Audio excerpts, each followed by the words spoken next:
Alright guys, Young G here, back with another video. So here we're going to be discussing Dying Light 2 and what we're excited for.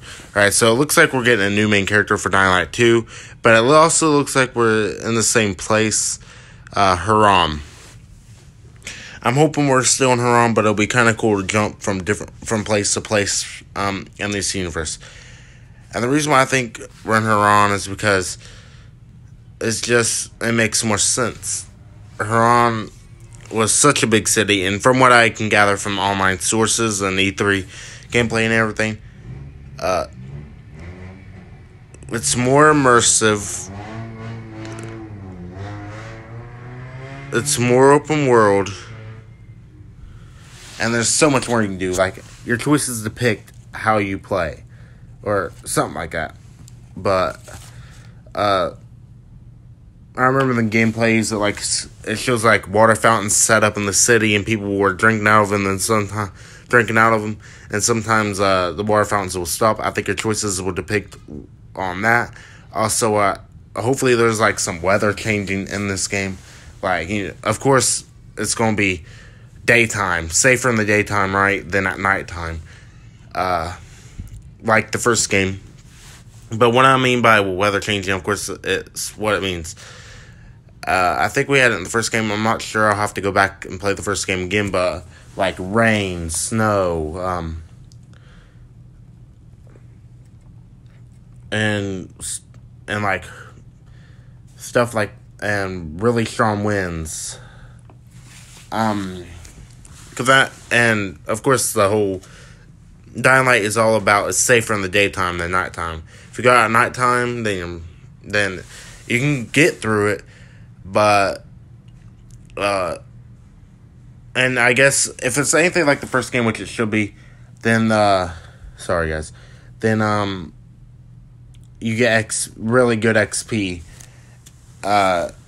if you make it through the night. But when I first played Dying Light, I didn't think you get bunch of XP for surviving the night. I thought it was, just something you can do instead of roaming around at night. But no, and then once I played with my friend in the first game, it was like you get more XP if you survive in the night. That's why I do it. So I was like, all right.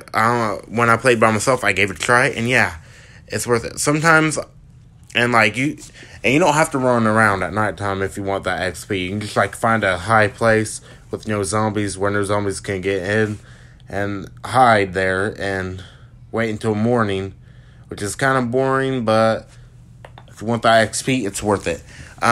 So I think hopefully that is in the game. I think it will be.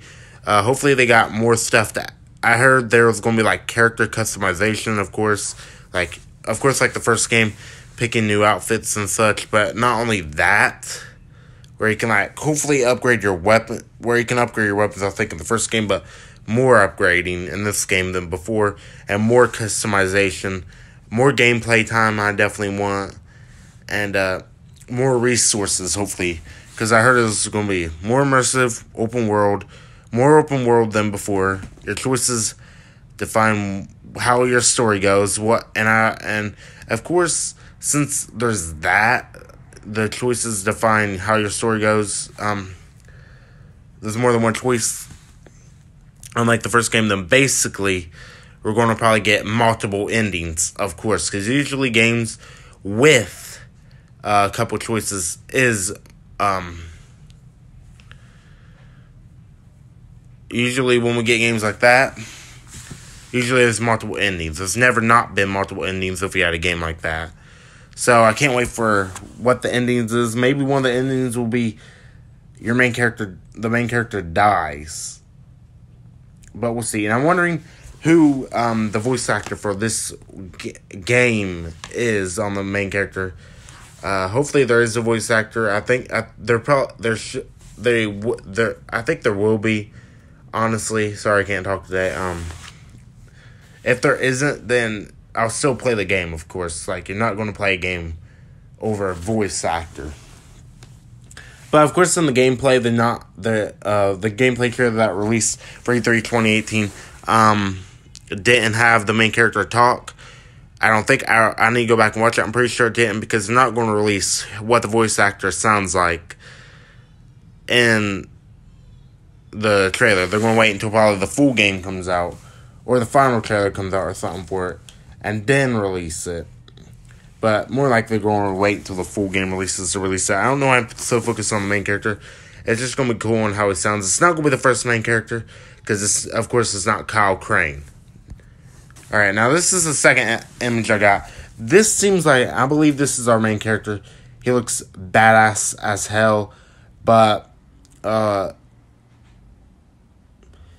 even if it's just like a random person looking over the city, that's alright. It looks like he got like a homemade hatchet or something right there that he uses like kill people or zombies or something. And it looks like he's standing on either a statue, I believe it's a statue, or just some random zombie.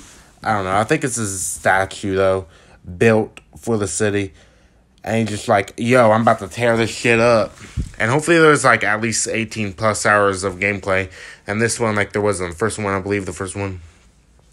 The story on the first one, though, didn't take me about 18 hours. It took me about almost 10 hours to complete. Hopefully this one's the same way. Hopefully it's longer than the first one, because I do like long games.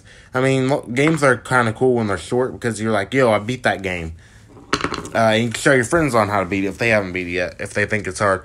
But long games are pretty fascinating too, and they're better in my opinion, because you can spend like all day on a game and you still haven't beaten it yet. Like Alien Isolation, and you're like, yo, time to go for the second day. Sorry for the notifications. And you go to the second day and you still haven't beaten it yet, and it takes you a week to 2 weeks to beat it on your spare time. And then you're like, boom. But hopefully Dying Light 2 is like that, where it'll take me at least a couple days to beat it. I think it will.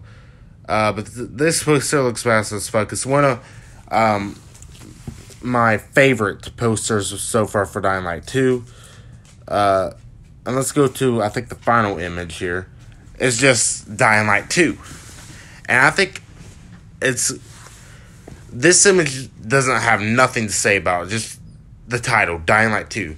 But the reason why I put this image on here is because for the people who don't know what Dying Light is, it's basically a first-person survival horror zombie video game. Kind of like if you ever played Dead Island. It's like that. It's made by the developers, I believe, of Dying Light, Techland, with the help of Warner Bros. Studios for the first game. I'm not sure if Warner Bros. Or whatever you want to say is in this one, like helping. I think they are, but I looked it up and it didn't say anything about them. But I think they are helping again, and hopefully we get a couple more sequels to Dying Light, because the first Dying Light game was by far one of my favorite zombie video games ever created, and I think this one will be taking that spot for the first, and then the second one my second favorite zombie video game will be the first one. That's all I really gotta say. The weapons for this game, I think, are going to be tremendous. They're probably going to be, if there's more customization, there's going to be more weapon variants, than the first one, especially if it's more open world. And there's probably going to be more stuff to add on to that, more herbs to collect, and I know they confirmed, I think, that there's more infected or more zombies, however you want to say it, onto Dying Light 2. So I can't wait to like slaughter newly zombies that were created or something for this game. New and old zombies, should I say. And I can't wait for those runners or volatiles and everything like that. But anyway, that's my thoughts. Leave your thoughts on Dying Light 2, what you can't wait for, what you can't wait to see. If there's any new information regarding Dying Light 2 that's coming out this year. And I love you guys. And with that being said, peace.